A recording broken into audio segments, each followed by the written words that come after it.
Burn বা পুড়ে যাওয়ার ক্ষেত্রে প্রাথমিকভাবে ঘটনাস্থলেই কয়েকটি বিষয় মনে রাখতে হবে। সেটি হচ্ছে যে পুড়ে যাওয়ার জায়গাটি থেকে আক্রান্ত লোককে সরিয়ে নিয়ে নিতে হবে। সেটি বাচ্চা হলে বাচ্চা অথবা বড় হলে বড়, এবং সরিয়ে নিয়ে যে কাজটি করতে হবে তার যে পোশাক পরে পুড়ে গেছে বা যে পোশাকে কিছু পড়েছে সেটা সরিয়ে ফেলতে হবে।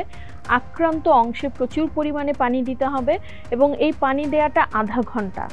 এই আধা ঘন্টা সময়ের মধ্যে আপনি পরবর্তী প্রস্তুতি নেবেন যে তাকে কোথায় নিয়ে যেতে হবে, কি করতে হবে। কিন্তু এই আধা ঘন্টা শুধু পানিই দেবেন, বরফ দেবেন না বা ঠান্ডা পানি হতে হবে এরকম না, কখনোই লবণ দেবেন না, কখনোই ডিম দেবেন না বা অন্য যে কোনো কিছু যে যাই বলুক না কেন, আপনি শুধু পানিই দেবেন। এবং পানি দেওয়ার পরে এই আধা ঘন্টা পার হওয়ার পরে একটা পরিষ্কার কাপড় দিয়ে তাকে ঢেকে তারপরে চিকিৎসকের কাছে নিয়ে যাবেন।